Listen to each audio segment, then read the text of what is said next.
نحمده ونستعينه ونستغفره ونعوذ بالله من شرور أنفسنا ومن سيئات أعمالنا. من يهده الله فلا مضل له ومن يضلله فلا هادي له، وأشهد أن لا إله إلا الله وحده لا شريك له، وأشهد أن محمدا عبده ورسوله أرسله بالحق بشيرا ونذيرا وداعيا إلى الله بإذنه وسراجا منيرا. أما بعد، فأعوذ بالله من الشيطان الرجيم. بسم الله الرحمن الرحيم. يا أيها الذين آمنوا اتقوا الله حق تقاته ولا تموتن إلا وأنتم مسلمون. وقال الله سبحانه وتعالى: يا أيها الناس اتقوا ربكم الذي خلقكم من نفس واحدة وخلق منها زوجها وبث منهما رجالا كثيرا ونساء، واتقوا الله الذي تساءلون به والأرحام إن الله كان عليكم رقيبا. وقال رسول الله صلى الله عليه وسلم: فإن أصدق الحديث كتاب الله، وأحسن الهدي هدي محمد صلى الله عليه وسلم، وشر الأمور محدثاتها، وكل محدثة بدعة، وكل بدعة ضلالة، وكل ضلالة في النار، أو كما قال عليه الصلاة والسلام। আলহামদুলিল্লাহ, আল্লাহ সুবহানাহু ওয়া তাআলা দরবারে শুকরিয়া জ্ঞাপন করছি, যেই মহান রব্বুল আলামিনের অশেষ মেহেরবানিতে জুমার দিনে জুমার সালাতের জন্য খুতবা শোনার জন্য আগে আগে মসজিদে আসতে পেরেছি। এই জন্য বলি আলহামদুলিল্লাহ। দুরূদ ও সালাম বর্ষিত হোক মুহাম্মদ সাল্লাল্লাহু আলাইহি ওয়াসাল্লামের প্রতি। আল্লাহুম্মা সাল্লি আলা মুহাম্মদ, আল্লাহুম্মা বারিক আলা মুহাম্মদ। সম্মানিত মুসল্লান ইকরাম, আল্লাহ সুবহানাহু ওয়া তাআলা আমাদেরকে উদ্দেশ্য করে বলেছেন, ইয়া আইয়ুহাল্লাযীনা আমানু, হে ঈমানদারগণ, ইত্তাকুল্লাহ, তোমরা আল্লাহকে ভয় করো, হাক্কা তুকাতিহি, যথাযথ ভয়, ওয়ালা তামুতুন্না ইল্লা ওয়া আনতুম মুসলিমুন, আর মুসলিম অবস্থা ছাড়া তোমরা কেউ মৃত্যুবরণ করো না। আল্লাহ রাব্বুল আলামিনের নিকট প্রার্থনা করছি, মহান রাব্বুল আলামিন যেন আমাদেরকে মৃত্যুর আগ পর্যন্ত সঠিক ইসলামের উপরে অটল থাকার তৌফিক দান করেন। সম্মানিত মুসলিম ইকরাম, আমরা খুতবায় আলোচনা করেছিলাম সন্তানের প্রতি পিতামাতার দায়িত্ব কর্তব্য। অতি গুরুত্বপূর্ণ বিষয় ছিল, যে বিষয়ের ব্যাপারে আমরা দুনিয়াবি কারণে অসচেতন হয়ে গিয়েছি। সেখানে আমরা মৌলিকভাবে আপনাদেরকে বোঝানোর চেষ্টা করেছি, সন্তানকে শুধুমাত্র দুনিয়াতেই ভালো রাখার জন্য সন্তানের প্রতি খেয়াল রাখলেই চলবে না। মূলত প্রতিটি সন্তান পিতামাতার কাছে আল্লাহর তরফ থেকে আমানত। এই সন্তান যদি সঠিকভাবে লালন পালন করা যায়, আমার নাজাতের উসিলা হবে, আমার মর্যাদা বৃদ্ধির কারণ হবে। আর যদি সঠিকভাবে এদেরকে লালন পালন করতে না পারি, দুনিয়ার জীবনে ভালো থাকলেও আখিরাতে জাহান্নামে যাওয়ার কারণ হতে পারে। এরপরে জুমায় আলোচনা করেছিলাম পিতা মাতার প্রতি কর্তব্য। পৃথিবীর মধ্যে যত মানুষ আছে, জীবিত যারা আছে, এদের মধ্যে সর্বোত্তম আচরণ পাওয়ার উপযোগী একমাত্র জন্মদাত্রী মা, এরপরে বাবা। এদের উপরে অন্য কাউকে প্রাধান্য দেওয়া যাবে না। এমনকি এরা যদি অবুঝ হয়, এমনকি এরা যদি কাফেরও হয়, তারপরেও তাদের সাথে অসৎ আচরণ করা যাবে না। বুঝের মাধ্যমে, সৎ ব্যবহারের মাধ্যমে দাওয়াত দিতে হবে। খারাপ আচরণের কোনো সুযোগ নাই। আজকে আমরা আলোচনা করব বান্দার হক বা মানবাধিকার। আমরা মুসলিম, আমরা জানি আমাদের ফান্ডামেন্টাল মৌলিক বা ইসলামের স্তম্ভ হলো পাঁচটি: ঈমান, সালাত, যাকাত, সিয়াম, হজ। এর উপরে ইসলাম দাঁড়ানো।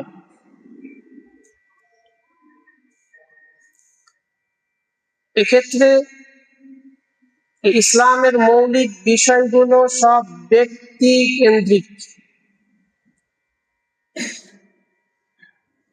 প্রতিটি মানুষ নিজে কিভাবে সফলকাম হবে, নিজে কিভাবে ভালো থাকবে, আখিরাতে কিভাবে ভালো থাকতে পারে, ইসলামের মৌলিক বিষয়গুলো আল্লাহ সুবহানাহু ওয়া তাআলার সাথে, বান্দার সাথে সংশ্লিষ্ট, যেটাকে বলে হাক্কুল্লাহ, আল্লাহর হক। ইসলামের মৌলিক পাঁচটি বিষয় হলো বান্দার সাথে আল্লাহর হক।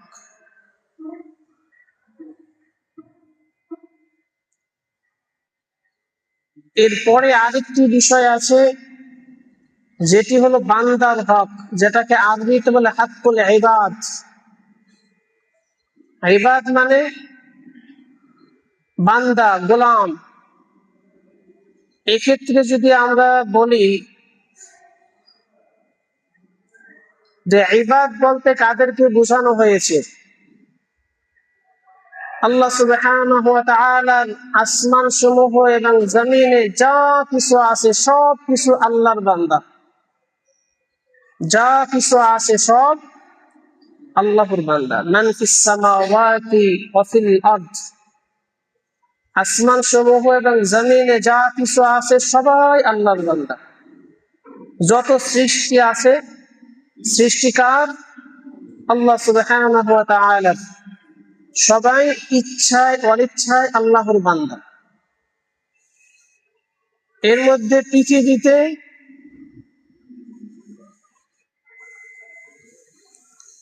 জিন জাতি আছে, পশু পাখি আছে, যত ধরনের সৃষ্টি মাখলুক আছে, যত ধরনের প্রাণী আছে, সবাই আল্লাহর বান্দা। সবার প্রতি হাক্কুল ইবাদের অন্তর্ভুক্ত। এরপরে মানব জাতি,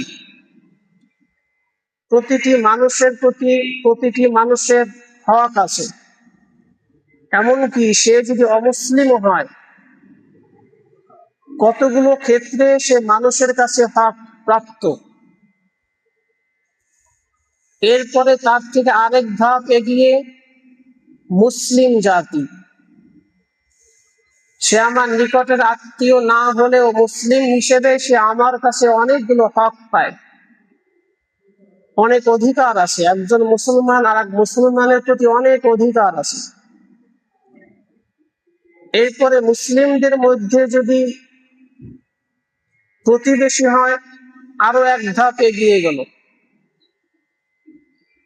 আবার যদি সে রক্তের সম্পর্কের আত্মীয় হয়, আরো এক ধাপ এগিয়ে গেল। এরপরে যদি পিতা মাতা হয়, আরো এক ধাপ এগিয়ে গেল। এরকম পর্যায়ক্রমে মানুষের মধ্যে সবার কারো না কারো কোনো না কোনো ভাবে অধিকার রয়েছে। আমরা যদি মনে করি যে আমি ইমানদার, আমি সালাত আদায় করি, সিয়াম আদায় করি, যাকাত প্রদান করি, হজ করি, এটাই ইসলাম, এছাড়া বাইরে কারো প্রতি আমার কোনো দায়িত্ব কর্তব্য নেই, তাহলে বুঝতে হবে ইসলামের জ্ঞানের ব্যাপারে আমার কমতি রয়েছে। এজন্য আমাদের জানতে হবে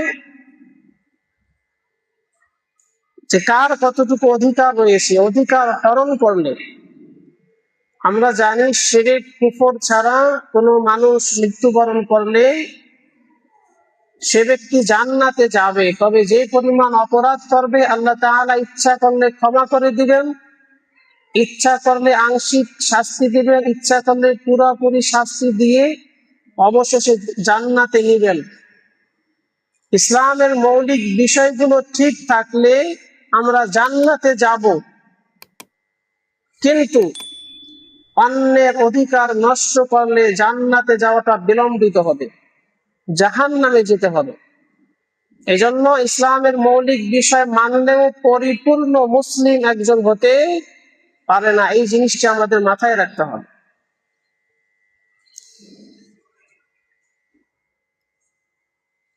আল্লাহ রাসূল সাল্লাল্লাহু আলাইহি ওয়াসাল্লাম আমাদেরকে স্মরণ করিয়ে দিচ্ছেন, মা মিন ইনসানিন ইয়াকতুলু উসফুরান ফামা ফাওকাহা বিগাইরি হাক্কিহা। মানুষের মধ্যে কেউ যদি উসফুর মানে চড়ুই পাখি, এই চড়ুই পাখিকেও অন্যায়ভাবে হত্যা করে, ইয়াযবাহুহা ফায়াকুলুহা, যদি এরকম হয় তাকে জবেহ করবে, খাবে, কোনো কাজে লাগবে, এগুলো ছাড়া যদি কোনো চড়ুই পাখিকেও বা তার থেকেও ছোট কোনো প্রাণীকেও হত্যা করে, ইল্লা সাআলাহুল্লাহু আনহা ইয়াউমাল কিয়ামাহ, কিয়ামতের ময়দানে আল্লাহ সুবহানাহু ওয়া তাআলা তাকে এ ব্যাপারে প্রশ্ন করবেন,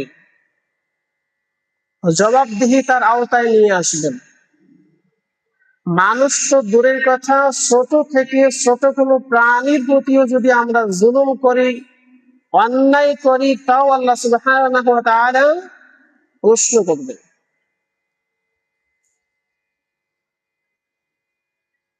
বুখারীর একটি হাদিসে রাসূল সাল্লাল্লাহু আলাইহি ওয়াসাল্লাম ইরশাদ করেছেন, দাখালাত ইমরাআতুন নার ফি হিররাতিন রাবাতাতহা ফালাম তুতি'হা ওয়া লাম ইয়াত্তাদা'হা। একজন মহিলা একটি বিড়ালকে আটকে রেখেছিল, তাকে খাবারও দেয়নি, ছেড়েও দেয়নি। সেই বিড়ালটি মারা গিয়েছিল, এই কারণে একজন মহিলা জাহান্নামে চলে গিয়েছে। সৃষ্টির প্রতি, সৃষ্টির যে অধিকার, এই হরণ করার কারণে এক মহিলা জাহান্নামে চলে গিয়েছেন বলেছেন রাসূল সাল্লাল্লাহু আলাইহি ওয়াসাল্লাম। আল্লাহ সুবহানাহু ওয়া তাআলা ইরশাদ করেন সূরাতুন নিসা 36 নম্বর আয়াতে, ওয়া'বুদুল্লাহা ওয়া লা তুশরিকু বিহি শাইআন, তোমরা এক আল্লাহর ইবাদত করবে, তার সাথে অংশীদার স্থাপন করবে না, শিরক করবে না। ওয়াবিল ওয়ালিদাইনি ইহসানা, এবং পিতা মাতার সাথে সৎ ব্যবহার করবে। ওয়াবিজিল কুরবা, এবং নিকট আত্মীয় রক্তের সম্পর্কের আত্মীয়দের সাথে ইহসান করবে, সৎ ব্যবহার করবে। ওয়াল ইয়াতামা, ইয়াতীমদের সাথে। ওয়াল মাসাকিনা, মিসকিনদের সাথে। ওয়াল জারি যিল কুরবা, এবং তোমার নিকটতম প্রতিবেশীর সাথে। ওয়াল জারিল জুনুব, এবং দূরবর্তী প্রতিবেশী যারা তাদেরও সাথে। ওয়াস সাহিবি বিল জামবি, সাথী সহকর্মী এদেরও সাথে। ওয়াবিনিস সাবিল, এমনকি পথচারীর সাথে। ওমা মালাকাত আইমানুকুম, এবং তোমাদের আয়ত্তাধীন যে দাস দাসী রয়েছে তাদেরও সাথে। ইন্নাল্লাহা লা ইউহিব্বু মান কানা মুখতালান ফাখুরা, নিশ্চয়ই আল্লাহ সুবহানাহু ওয়া তাআলা আত্ম অহংকারী, আত্মগৌরবীদেরকে পছন্দ করেন না।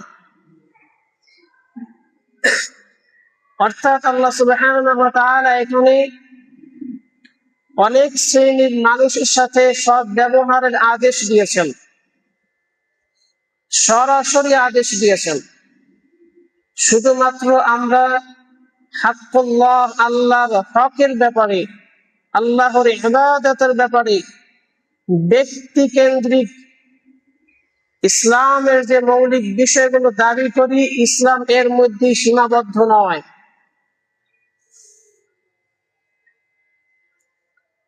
আমার অনেক দায়িত্ব রয়েছে, চতুর্মুখী দায়িত্ব, যেদিকে তাকাবেন সেদিকেই দায়িত্ব, সেদিকেই কর্তব্য। একজন মুসলিম দায়িত্বহীন, কর্তব্যহীন, অলস, ব্যক্তি কেন্দ্রিক, তার পরিবার কেন্দ্রিক হতেই পারে না। তাকে সামগ্রিক আল্লাহ সুবহানাহু ওয়া তাআলার সৃষ্টি নিয়ে ভাবতে হবে। এর কার প্রতি কতটুকু দায়িত্ব সেগুলো নিয়ে চিন্তা করতে হবে। আল্লাহ সুবহানাহু ওয়া তাআলা অন্যত্র ইরশাদ করেন, কুল, হে রাসূল সাল্লাল্লাহু আলাইহি ওয়াসাল্লাম আপনি বলুন, তাআলাও, তোমরা আসো, আতলু মা হাররামা রাব্বুকুম আলাইকুম, তোমাদের উপরে তোমাদের রব যা হারাম করেছে আমি তোমাদেরকে তা তেলাওয়াত করে শোনাই। তোমরা আমার কাছে আসো, তোমাদের রব তোমাদের উপরে যা কিছু হারাম করেছেন আমি তোমাদেরকে তেলাওয়াত করে শোনাই। আল্লাহ তুশরিকু বিহি শাইআন, এর মধ্যে 1 নম্বরে রয়েছে আল্লাহর সাথে অংশীদার স্থাপন করবে না, শিরিক করবে না। ওয়াবিল ওয়ালিদাইনি ইহসানা, পিতা মাতার সাথে সৎ ব্যবহার করবে। ওয়ালা তাকতুলু আওলাদাকুম মিন ইমলাক, দারিদ্রতার ভয়ে সন্তানদের হত্যা করবে না, ভ্রূণ নষ্ট করবে না।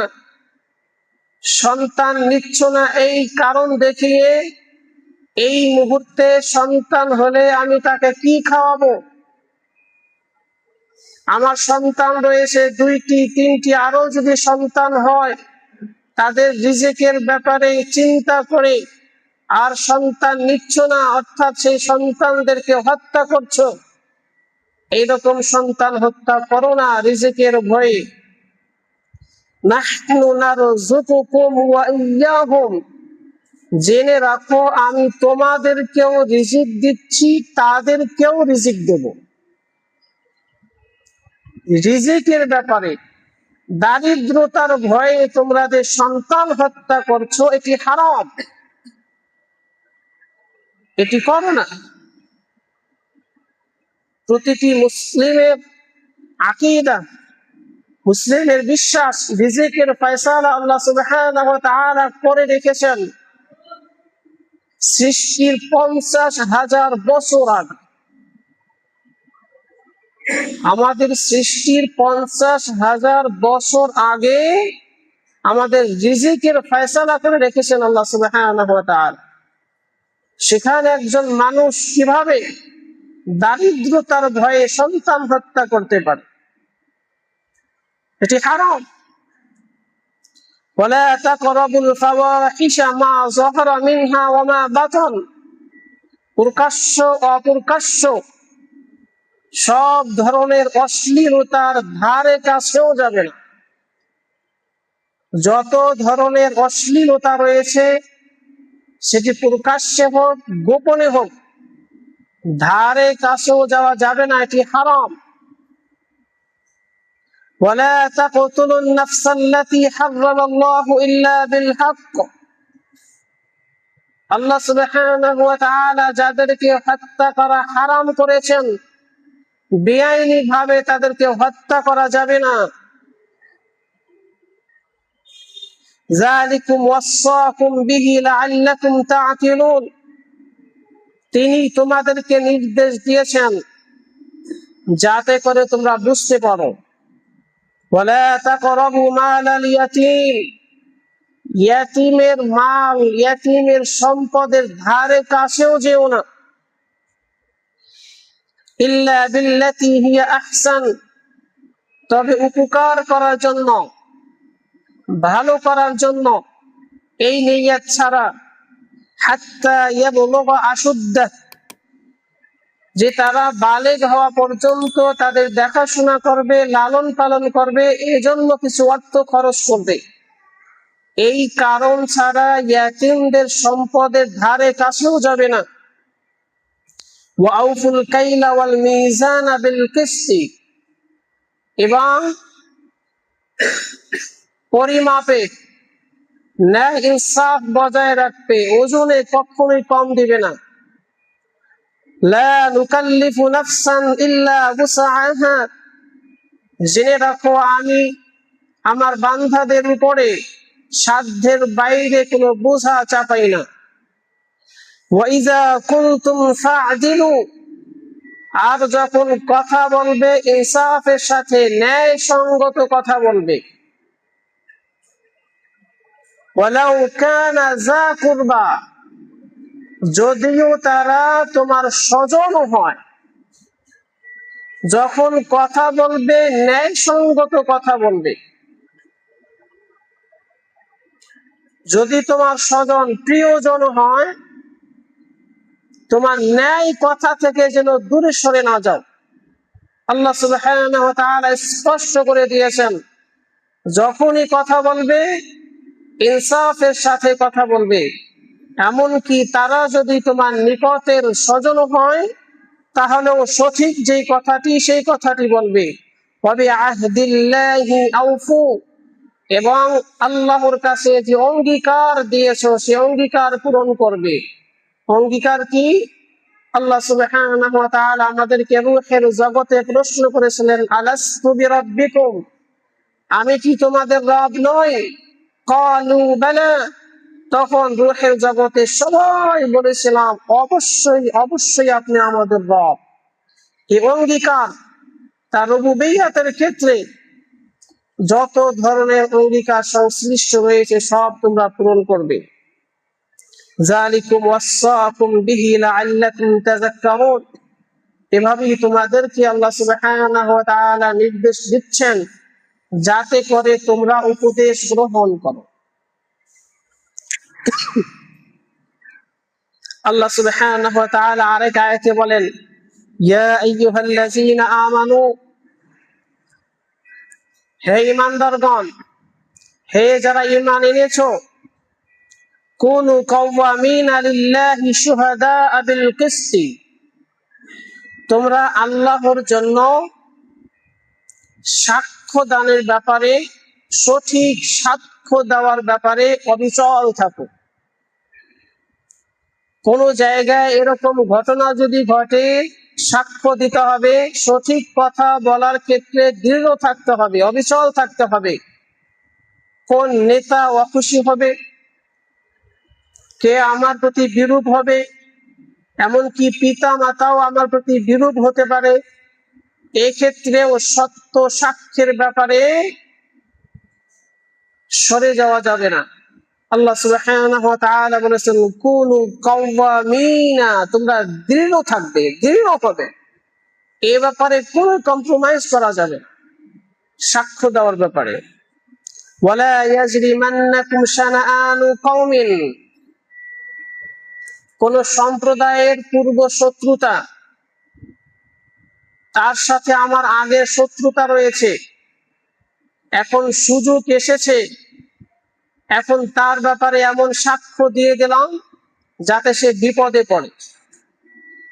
হতে পারে তার মধ্যে খারাপ কিছু রয়েছে, কিন্তু এই কথা এখানে বলার বিষয় নয়, তারপরও সেই বিষয়গুলো বলে তাকে বিপদে ফেলার জন্য সেই কথাগুলো উঠালাম। এরকম যেন না হয়। আল্লাহ সুবহানাহু ওয়া তাআলা স্পষ্ট বলেছেন, ওয়ালা ইয়াজরিমান্নাকুম শানাআনু কওমিন, পূর্ব শত্রুতার রেশে, আলা আল্লা তা'দিলু, তোমরা যেন ইনসাফ থেকে সরে না যাও, তোমাকে যেন প্ররোচিত না করে। যে বিষয়টি নিয়ে সামনে এসেছে, যে সম্প্রদায়ের বিষয়ে, কোন গোষ্ঠীর বিষয়ে, কোন পরিবারের বিষয়ে, তার সাথে তোমার পূর্ব শত্রুতার কারণে সত্য সাক্ষ্য দেওয়ার ব্যাপারে যেন বিচলিত না হও, তোমাকে কোনো কিছুতে যেন প্ররোচিত না করে। যে বিষয়টি আমাদের সমাজে অহরহ হচ্ছে, যেমন সুযোগ এসেছে তাকে এখন বেকায়দায় ফেলা যায়, তাকে বেকায়দায় ফেলে দিচ্ছে। আল্লাহ সুবহানাহু ওয়া তাআলা বলেছেন, পূর্ব শত্রুতার রেশে সাক্ষ্য দেওয়ার ব্যাপারে যদি ইনসাফ থেকে সরে না যাও।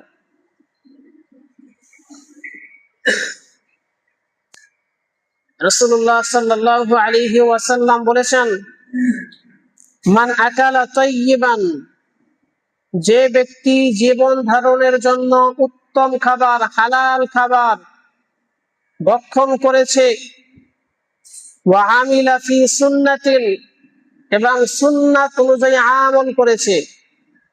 পৃথিবীতে সে বেঁচে থাকা অবস্থায় যত কাজ করবে, প্রতিটি কাজেই সে খুঁজে সুন্নাত তরিকা কি। আমরা তো আমল বলতে শুধু ইবাদত, সালাত, সিয়াম, যাকাত, হজ, এই ক্ষেত্রেই দেখি, এক্ষেত্রেও তো দেখতেই হবে। আমল বলতে বান্দার প্রতিটি কাজ, সে যে কাজই করবে প্রতিটি কাজ যেন সুন্নাহ অনুযায়ী হয়, এই দিকে খেয়াল রাখবে। ওয়া আমিনান নাস বাওয়াইকাহু, এবং মানুষ তার থেকে নিরাপদ থাকবে, তার দ্বারা কেউ কষ্ট পাবে না, তার দ্বারা কেউ ক্ষতির সম্মুখীন হবে না। এই তিনটি কাজ যে সচেতন ভাবে করবে।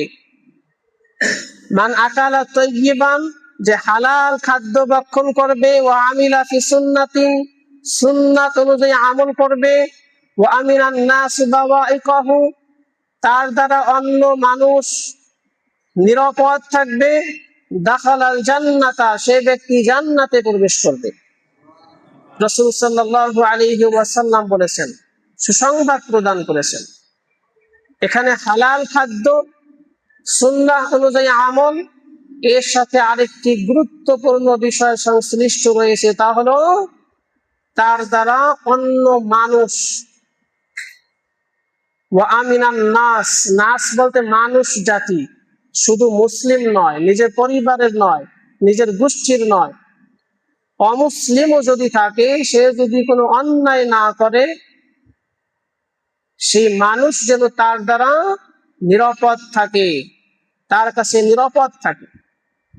অর্থাৎ কোনোভাবেই কোনো মানব জাতির ক্ষতি করা যাবে না আইনগত ছাড়া, সুনির্দিষ্ট কারণ ছাড়া। রাসূল সাল্লাল্লাহু আলাইহি ওয়াসাল্লাম আরেকটি হাদিসে বলেছেন, ওয়াল্লাহি, আল্লাহর কসম, লা ইউমিনুন, তারা ঈমানদার নয়। ওয়াল্লাহি, আল্লাহর কসম, লা ইউমিনু, সে ঈমানদার নয়। ওয়াল্লাহি, আল্লাহর কসম, লা ইউমিনু, সে ঈমানদার নয়। সাহাবায়ে কেরাম বললেন, কিলা ওয়ামান ইয়া রাসূলুল্লাহ, হে আল্লাহর রাসূল সাল্লাল্লাহু আলাইহি ওয়াসাল্লাম, সে ব্যক্তি কে যে ঈমানদার নয়? রাসূল সাল্লাল্লাহু আলাইহি ওয়াসাল্লাম জোর দিয়ে বলেন, ওয়াল্লাহি লা ইউমিনু, ওয়াল্লাহি লা ইউমিনু, ওয়াল্লাহি লা ইউমিনু, এভাবে বলতেছেন তিনবার বললেন। সাহাবায়ে কেরাম প্রশ্ন করলেন, সে কে যে ঈমানদার নয়? قال رسول الله صلى الله عليه وسلم, রাসূল সাল্লাল্লাহু আলাইহি ওয়াসাল্লাম এরপরে বললেন, আল্লাযী লা ইয়ামানু জারুহু বাওয়াইকাহু, যার কাছে অন্য মানুষ নিরাপদ নয়, যার কাছে অন্য মানুষ, অন্য প্রতিবেশী, অন্য সঙ্গী নিরাপদ নয়, সে ব্যক্তি ঈমানদার নয়। ঈমানের দাবি শুধুমাত্র বিশ্বাস পর্যন্তই সীমাবদ্ধ নয়, আমল শুধুমাত্র সালাত, সিয়াম, যাকাত, হজ পর্যন্তই সীমাবদ্ধ নয়। একজন মুসলিম যতগুলো ক্ষেত্রে বিচরণ করবে, প্রতিটি ক্ষেত্রেই তার হক, অধিকার, তার দায়িত্ব, কর্তব্য সম্পর্কে সচেতন থাকবে। সে কখনোই কারো জন্য কষ্টদায়ক হতে পারে না।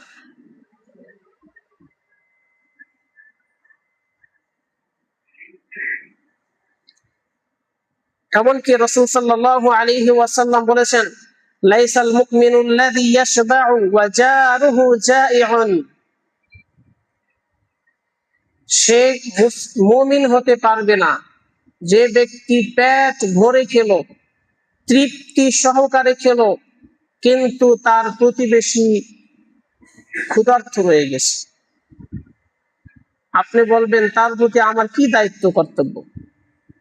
আমার পাশে থাকে, আমি তাকে চিনি, সে কি খাইলো কি না খাইলো এটা তো আমার দেখার বিষয় না, সে তো আমার সম্পদের মধ্যে ভাগ পায় না। কিন্তু জেনে রাখেন, রাসূল সাল্লাল্লাহু আলাইহি ওয়াসাল্লাম বলেছেন, সে ব্যক্তি মুমিন হতে পারবে না, সে ব্যক্তি প্রকৃতপক্ষে মুমিন হতে পারবে না যে তৃপ্তি সহকারে খাইলো কিন্তু তার প্রতিবেশী অভুক্ত রইল, ক্ষুধার্ত রইল, সে ইমানদার হতে পারবে না। হাদিস দিয়ে কি বোঝা যায়?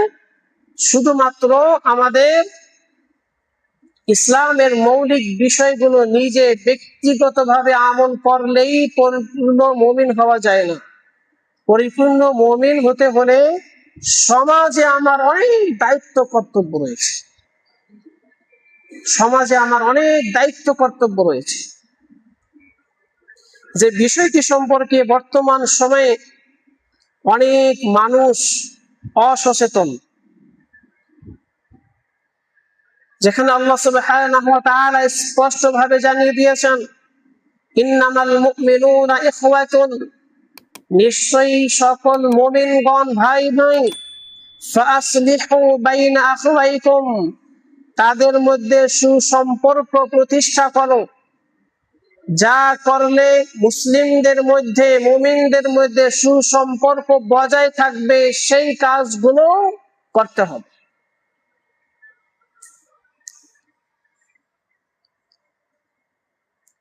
আল্লাহ রাসূল সাল্লাল্লাহু আলাইহি ওয়াসাল্লাম বলেছেন, লা তাহাসাদু, তোমরা পরস্পর হিংসা করবে না। মুসলিম মুসলিমের সাথে কখনো হিংসায় লিপ্ত হওয়া যাবে না। ওয়ালা তানাজাসু, দালালি করে কোনো জিনিসের দাম বৃদ্ধি করবে না। ওয়ালা তাবাগাদু, বিদ্বেষ করবে না, একজনের সাথে আরেকজন বিদ্বেষ রাখবে না। ওয়ালা তাদাবারু, এবং তোমরা বিচ্ছিন্ন হবে না, দলাদলি করে আলাদা হবে না। মুসলিম কখনোই আলাদা হতে পারে না, এরা সবাই ভাই ভাই। ওয়ালা ইয়াবি'ু বা'দুকুম আলা বাই'i বা'দিন, এমনকি বাজারে গেলে অন্য কোন ব্যক্তির দামাদামির উপরে দামাদামিও করবে না, যাতে একটু বিরক্ত হতে পারে, কষ্ট পেতে পারে, এরকম কোন বিষয় যেন কোন মুমিনদের দ্বারা সংঘটিত না হয়। রাসূল সাল্লাল্লাহু আলাইহি ওয়াসাল্লাম সেই বিষয়টিও তুলে ধরেছে। বাজারে গেলাম, বড় একটি মাছ, কেউ দামাদামি করছে, আমি মধ্যে গিয়ে বললাম কত টাকা, আমার পকেট ভর্তি টাকা আছে, দিয়ে কিনে নিয়ে আসলাম। কিন্তু একজন মুমিন সচেতন থাকবে, আমার আগে যে দামাদামি করছে, কথা বলছে, তার সাথে সমাধান না হওয়া পর্যন্ত আমি দামও জিজ্ঞেস করতে পারবো না। মুসলিমদের মধ্যে ভ্রাতৃত্ববোধ অটল রাখার কতটা গুরুত্বপূর্ণ বিষয়, যে বিষয়টি সম্পর্কে আমরা অসচেতন হয়ে যাচ্ছি, ব্যক্তি কেন্দ্রিক হয়ে যাচ্ছি। যেখানে রাসূল সাল্লাল্লাহু আলাইহি ওয়াসাল্লাম ভেঙে ভেঙে আমাদেরকে জানিয়ে দিয়েছেন। আল্লাহ রাসূল সাল্লাল্লাহু আলাইহি ওয়াসাল্লাম এরপরে বলেছেন, কুনু ইবাদাল্লাহি ইখওয়ানান, হে আল্লাহর বান্দারা, তোমরা সবাই ভাই ভাই হয়ে যাও, তোমরা সবাই ভাই। একজনের স্বার্থ আরেকজন দেখবে, শুধু নিজের স্বার্থ দেখলেই হবে না। আল মুসলিমু আখুল মুসলিম, এক মুসলিম আর এক মুসলিমের ভাই। লা ইয়াজলুমুহু, তার প্রতি অত্যাচার করবে না, জুলুম করবে না। ওয়ালা ইয়াখযুলহু, তাকে বিপদে একা ছেড়ে দেবে না।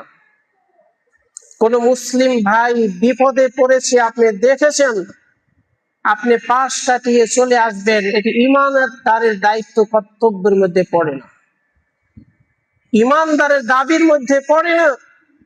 আপনার মুসলিম ভাই বোন বিপদে পড়েছে, তাকে একা ছেড়ে দিতে নিষেধ করেছেন রাসূল সাল্লাল্লাহু আলাইহি ওয়াসাল্লাম, যে তাকে একা ছাড়া যাবে না, আপনি সামনে এগিয়ে যান, সমাধান করে দেন। তার বিপদ দূর করে দেন। যেটি আমাদের সমাজে এমন ভাবে অহরহ ঘটছে যে রাস্তার পাশে ছিনতাইকারী কাউকে ধরেছে, অন্য মানুষ পাশ কাটিয়ে চলে যাচ্ছে। কেন? যেখানে গিয়ে আমি তো বিপদে পড়বো, এই অজুহাতে না। কোন মুসলিম ভাইকে বিপদে একা ছাড়া যাবে না, তার সাহায্য করার জন্য সামনে এগিয়ে যেতে হবে। এবং কোন মুসলিমকে অবজ্ঞা করা যাবে না, যে সে কি বোঝে, সে কি জানে, সে তো অপরিচিত লোক, তাকে তো চিনি না। কিন্তু আপনি যখনই জানলেন সে মুসলিম, এতটুকু পরিচয় যথেষ্ট যে আপনি তার সাহায্যে এগিয়ে যাবেন। এতটুকু পরিচয় যথেষ্ট, সে মুসলিম ভাই আমার, তার সাহায্যে আপনাকে এগিয়ে যেতেই হবে। রাসূল সাল্লাল্লাহু আলাইহি ওয়াসাল্লাম হাদিসের শেষ অংশে বলেছেন, বিহাসবি ইমরিইম মিনাশ শাররি, গুনাহের জন্য, খারাপের জন্য এটি বড় খারাপ, বড় অপরাধ, আইয়াহকিরা আখাহুল মুসলিমা, যে কোন মুসলিম ভাইকে সে অবজ্ঞা করবে, হালকা ভাবে দেখবে, সাধারণ ভাবে দেখবে, ছোট করে দেখবে, গুনাহের জন্য, অপরাধের জন্য, খারাপের জন্য এটি যথেষ্ট। যে আমি তো কোনো অপরাধ করি নাই না, আপনি যে কোনো মুসলিম ভাইকে ছোট করে দেখলেন, অবজ্ঞা করলেন, এটি পাপ হওয়ার জন্য যথেষ্ট, বলেছেন রাসূল সাল্লাল্লাহু আলাইহি ওয়াসাল্লাম। কুল্লুল মুসলিমি আলাল মুসলিমি হারামুন, প্রত্যেক মুসলিমের জন্য, মুসলিমের উপরে হারাম করেছেন, দামুহু, তার রক্ত, ওয়া মালুহু, তার মাল, ওয়া ইরদুহু, তার সম্মান। একজন মুসলিম আর এক মুসলিমের রক্ত ঝরাতে পারে না, তার সম্পদ অন্যায় ভাবে নিতে পারে না, এমনকি কারো সম্মান নিয়েও টানাটানি করতে পারে না, এটি হারাম।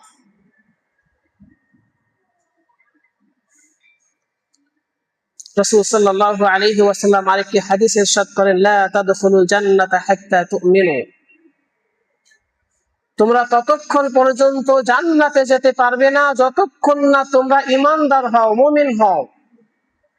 ওয়ালা তুমিনু হাত্তা তাহাব্বু, এবং ততক্ষণ পর্যন্ত তোমরা মুমিন হতে পারবে না যতক্ষণ না তোমরা একে অপরকে ভালোবাসো। একে অপরকে যতক্ষণ না ভাইয়ের মতো মুহাব্বত করো, ততক্ষণ পর্যন্ত মুমিন হতে পারবে না। অর্থাৎ মুসলিমদের প্রতি ভ্রাতৃত্ববোধ এতটা গুরুত্বপূর্ণ, রাসূল সাল্লাল্লাহু আলাইহি ওয়াসাল্লাম বলেছেন যে মুমিন হতে পারবে না যতক্ষণ না আরেকজন মুসলিমকে নিজের ভাই মনে করতে পারবে, ততক্ষণ পর্যন্ত।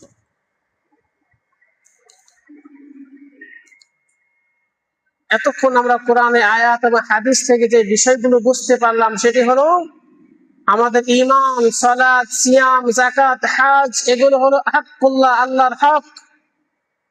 এগুলো ছেড়ে দিলে আল্লাহ সুবহানাহু ওয়া তাআলার সাথে সংশ্লিষ্ট, তার নির্দেশ অমান্য করলাম, আল্লাহ সুবহানাহু ওয়া তাআলার কাছে তওবা ইস্তিগফার করলে আল্লাহ তাআলা ক্ষমা করবেন, বিভিন্ন জায়গায় ঘোষণা দিয়েছেন।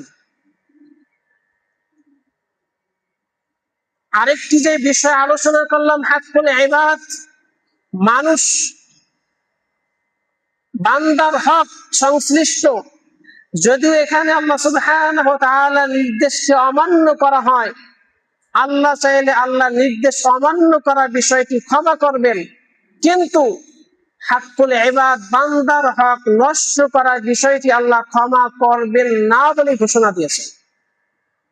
যতক্ষণ না সেই বান্দার কাছে ক্ষমা না পান, ততক্ষণ পর্যন্ত আল্লাহ ক্ষমা করবেন না।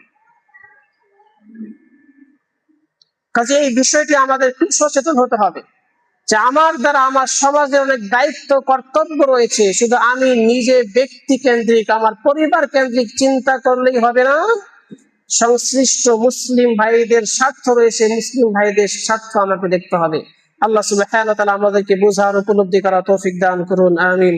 ওয়া আখিরু দাওয়ানা আনিল হামদুলিল্লাহি রাব্বিল আলামিন।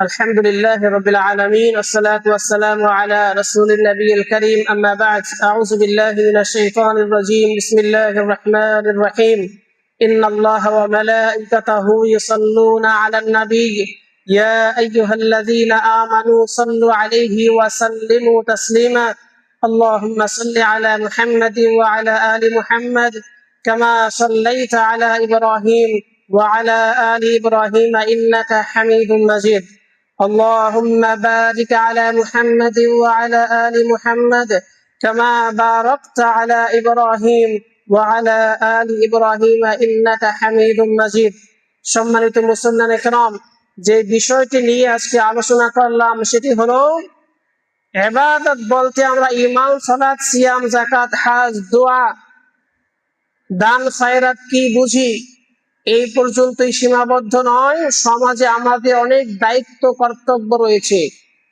এখানে মানুষের মধ্যে দুটি ভাগে বিভক্ত হয়ে পড়েছে।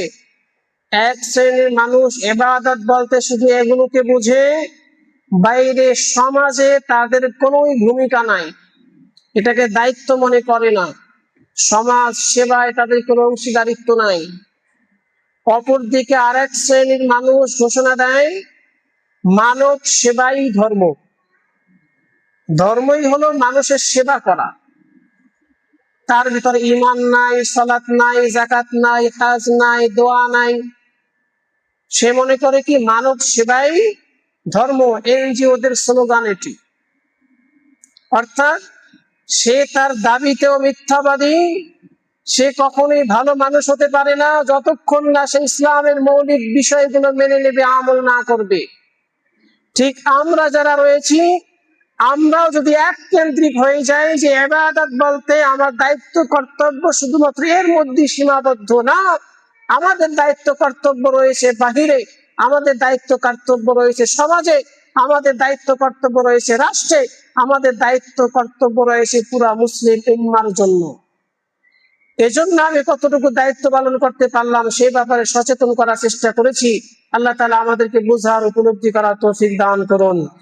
আল্লাহ সুবহানাহু ওয়া তাআলা সারা বিশ্বের নির্যাতিত নিপীড়িত মুসলিমদেরকে হেফাজত করুন। আল্লাহ সুবহানাহু ওয়া তাআলা জালিমদেরকে হেদায়েত দান করুন। হেদায়েত না থাকলে সমূলে ধ্বংস করে দিন। আমাদের মধ্যে যারা অসুস্থ রয়েছে আল্লাহ তাআলা যেন পরিপূর্ণ সুস্থতা দান করেন। আমরা যারা দেশে রয়েছে আমাদেরকে যেন আল্লাহ সুবহানাহু ওয়া তাআলা দ্বীনের পরিপূর্ণ বুঝ দান করেন। মৃত্যুর আগ পর্যন্ত সঠিক ইসলামের উপরে অটল থাকার তৌফিক দান করেন। আমাদের মধ্যে যে আত্মীয় স্বজন যারা ইন্তেকাল করেছেন আল্লাহ তাআলা যেন তাদেরকে ক্ষমা করে দেন। রব্বানা ফাগফির লানা যুনুবানা ওয়া কাফির আন্না সাইয়্যাতিনা ওয়া তাওয়াফানা মা'আল আবরার। فقال الله تعالى فاذكروني أذكركم واشكروا لي ولا تكفرون. أقيموا